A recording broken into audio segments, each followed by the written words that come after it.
Itu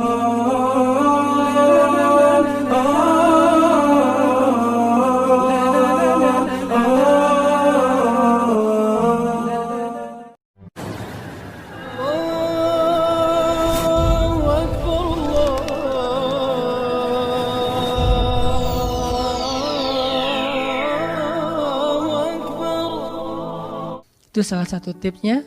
Kalau kita pengen tetap woles pas menghadapi kesulitan, pegang janji Allah. Makin kita kuat pegang janji Allah, diuji, kita makin pasrah sama Allah. Ya Allah, saya akan yakin sama Engkau memegang janjimu. Ketika diuji, saya berharapnya balasan dari Allah, pertolongan dari Allah. Kayak yang pernah saya sampaikan dulu, kalau kita dapat musibah, yakinlah kepada janji Allah. Siapa yang membaca doa yang diajarkan Nabi, nanti Allah akan ngasih ganti yang lebih baik gitu kan ya. Allahumma ajurni fi musibati wa khluf li khairam minha. Ya Allah, beri saya pahala dalam musibah ini, beri saya ganti yang lebih baik darinya. Kalau kita pegang banget dengan janji Allah lewat doa ini, kita ketika dapat musibah setidaknya nggak akan panik habis-habisan. Nggak akan putus asa dalam menunggu pertolongan Allah. Setidaknya kalau nggak bisa woles-woles amat, nggak bisa tenang-tenang amat, minimal nggak panik habis berlebihan. Kalau musibahnya musibah kematian, nggak bikin kita meratapi kematian. Kenapa? Kita pegang janji Allah SWT. Makanya kan ada cerita seorang ayah yang diberi musibah dengan wafat 2 orang anaknya. Anak laki-laki pertama meninggal. Dia bilang innalillahi wa inna ilaihi rajiun. Anak laki-laki kedua meninggal, dia bilang innalillahi wa inna ilaihi rajiun. Semua ini milik Allah. Allah yang memberi, Allah juga yang mengambil kembali. Suka-suka Allah, pasrah gitu. Nerima, ridho dalam bahasa agama. Bukan ikhlas ya. Kalau ikhlas itu dalam bab ibadah. Kalau dalam bab takdir namanya ridho. Raditu billahi robba. Saya ridho deh dengan ketentuan Allah, itu namanya ridho. Bukan yang ikhlas ya. Ikhlas apaan? Orang gak lagi ibadah kan? Lagi ada musibah. Jadi bukan yang ikhlas ya, bukan. Tapi yang ridho ya. Kalau mau lebih tepat nih, tapi gak apa-apa deh. Pakai bahasa kita aja. Tapi kalau mau lebih tepat maknanya, yang ridho ya, sing ridho ya gitu. Bukan sing ikhlas. Karena ikhlas itu ibadah ritual. Nah, dia ridho tuh. Innalillahi wa inna ilaihi rajiun. Innalillahi wa inna ilaihi rajiun. Yang ketiga, meninggal juga. Dan dia mulai agak ragu nih. Kok gini-gini amat ya. Suatu malam dia bermimpi 2 anaknya itu dalam mimpi itu ayah ini mau jatuh ke sebuah jurang yang di bawahnya api, kayak api neraka gitu. Ditarik sama 2 anaknya, cuman gak kuat. Kata mereka, seandainya adik ada di sini pasti bisa narik nih, bisa nyelamatin ayah. Kalau adik ada di situ, kenapa cuma 2 yang nolong? Karena 2 itu yang dia ridho, yang satu lagi gak ridho. Akhirnya cuma 2 orang yang bisa nolong dia di akhirat. Bangun dari mimpi dia sadar, oh ternyata justru Allah pengen nolong dia di akhirat dengan musibah itu. Dan buat anaknya juga kebaikan nanti di akhirat masuk surga. Akhirnya dia bilang innalillahi wa inna ilaihi rajiun, astaghfirullahalazim. Hidup kadang kayak gitu. Ketika kita pegang janji Allah, ada sesuatu yang kita tunggu di dalam kesulitan hidup kita, sehingga buat kita selalu punya harapan. Tapi kalau kita gak pegang janji Allah, kita gak nunggu apa-apa kecuali mengeluhkan keadaan kita, dan itu bikin kita lemah. Ditolak yang pertama, innalillahi wa inna ilaihi rajiun. Ya Allah, beri saya yang lebih baik darinya. Nemu nih, ditolak lagi. Lebih cantik tapi nolak juga, kan lebih sakit ya.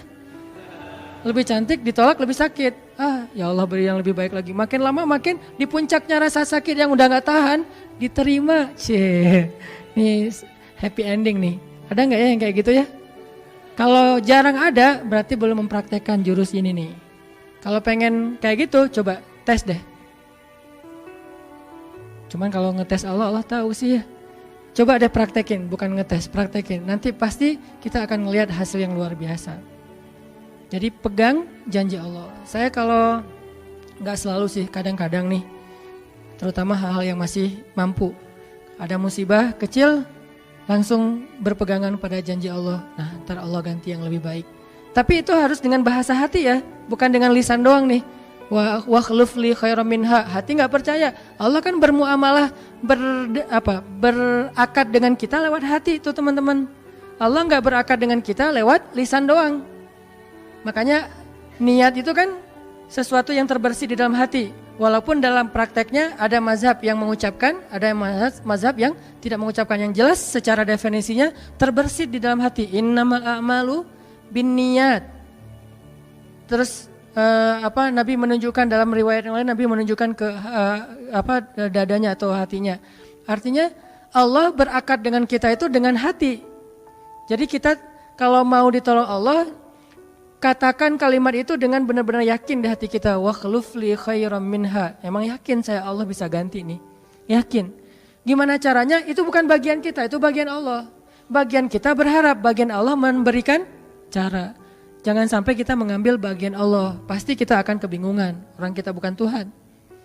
Mengambil bagian Allah apa? Harus jelas caranya. Kalau nggak jelas nggak percaya. Terlalu logis. Akhirnya nggak lagi ada ruang untuk kita berharap kepada sesuatu. Jangan mengambil bagian Allah. Gimana caranya? Ya terserah Allah. Yang penting saya berharap Allah ganti yang lebih baik. Ikhtiar urusan kewajiban kita kepada Allah. Bukan cara itu teh. Kewajiban kita kepada Allah. Ikhtiar itu dalam agama kayak ibadah, sholat, puasa, zakat. Bukan jalan untuk menemukan suatu kebaikan. Karena Allah yang menentukan. Kadang-kadang kita ikhtiar ini jalannya dari yang lain. Kita ngejar, ternyata dapatnya justru yang kita sering pakai curhat. Kan beda-beda kan cara Allah ya. Kita ngejar, gak berhasil, curhat lagi ke teman kita di sebelah. Ternyata dia, bukan dia yang jadi sama dia, kita jadi sama dia gitu maksudnya. Ini artinya emang Allah yang punya cara, asbab, subul. Walladzina jahadu fina lanahdiyannahum subulana. Orang yang bersungguh-sungguh di jalan kami yang akan tunjukkan kepada cara-cara menuju kepada kebaikan. Subul bukan cuma satu. Kalau satu sabil, ini berarti Allah yang punya cara. Ya Allah, beri saya ganti yang lebih baik. Saya yakin banget nih. Kata teman kita, caranya gimana? Kayaknya mustahil deh. Allah punya cara. Allah bisa mendatangkan sesuatu dengan cara-cara yang kita mengerti, ilmiah, logis. Bisa yang dengan cara yang kita nggak ngerti, nggak ilmiah, nggak logis. Bisa juga dengan sebalik dari apa yang kita ngerti. Kita ngertinya gini, Allah bikin yang sebaliknya. Allah punya banyak cara. Contoh, Allah mendatangkan kita, melahirkan manusia itu dari pasangan ayah dan ibu. Ilmiah, logis, bisa dijelaskan secara keilmuan. Tapi Allah juga bisa mendatangkan seorang anak tanpa ayah seperti Isa dari rahimnya Siti Maryam yang suci. Atau bisa juga mendatangkan seekor onta bukan dari induknya tapi keluar dari batu seperti ontanya Nabi Solih. Allah bisa mendatangkan segala sesuatu dari cara-cara yang yahtasib aula yahtasib. Yang kita mengerti atau kita tidak mengerti. Makanya Allah mengatakan wa yarzuqhu min haitsu la yahtasib. Allah kasih rezeki dari jalan haitsu la yahtasib, yang enggak pernah kalian duga. Berarti kalau masih keduga bukan itu jalannya. Bisa sih kayaknya jalan ini, bukan itu. Bisa sih ini, bukan itu. Terus jalannya apa? Yakin, itulah jalannya.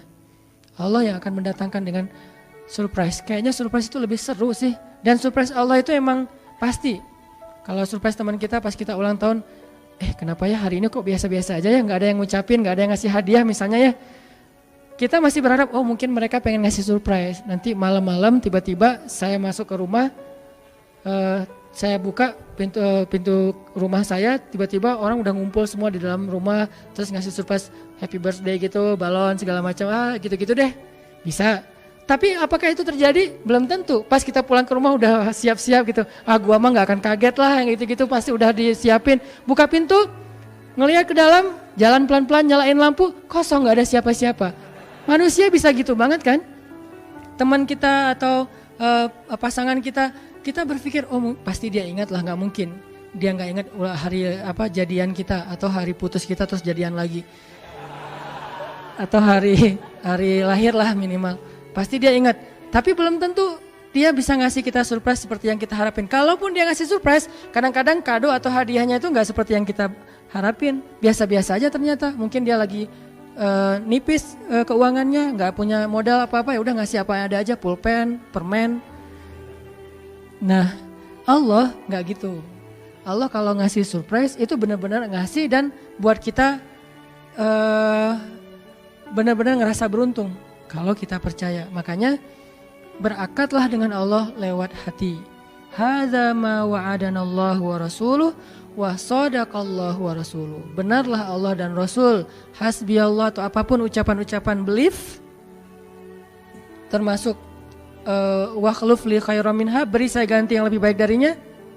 Tapi kita berakar itu dengan hati. Allah tunjukin tuh. Ini yang bisa bikin kita sedikit lebih tenang atau banyak bisa dapat ketenangan kalau kita dalam kondisi yang sulit. Kalau diuji dalam hal-hal yang kayaknya mentok gitu. Mau kemana lagi nih? Mau gimana lagi nih? Mau apa lagi nih? Kan gitu kan? Udah gak tahu lagi mau gimana, mau kemana, mau apa, mau siapa lagi nih? Kayaknya semua yang di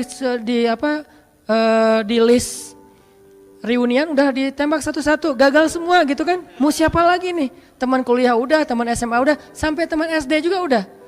Masa nyari teman TK gitu kan ya? Nyari semua nolak, ke siapa lagi? Allah yang punya siapanya. Kadang-kadang siapanya Allah itu kita nggak pernah ngeduga. Yang kita nggak pernah mau ke situ karena berpikir nggak mungkin deh kalau itu mah. Justru kita nggak ngedatangin dia karena kita nggak percaya mungkin. Tapi buat Allah apa sih yang nggak mungkin?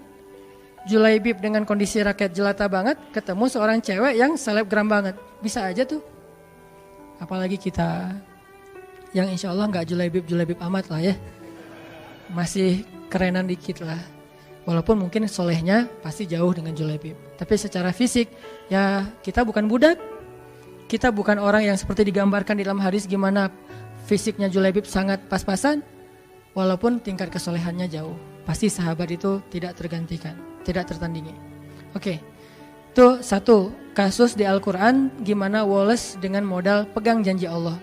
Berakad kepada Allah dengan hati. Ini kata kuncinya. Berakad kepada Allah dengan hati. Dan Allah pasti la yukhliful mi'ad. Gak akan ingkar janji. Gak akan. Kalau dengan hati. Masalahnya tingkat hati juga darajat. Lahum darajatun inda rabbihim. Orang yang beriman itu bertingkat-tingkat. Ada yang imannya itu benar-benar luar biasa. Sampai hal yang paling mustahil buat dia tuh gak ada yang mustahil buat Allah. Ada yang berimannya yang berat-berat mah dia masih agak-agak ragu. Yang ringan-ringan dia masih yakin. Berarti aku tergantung prasangka hambaku kepadaku.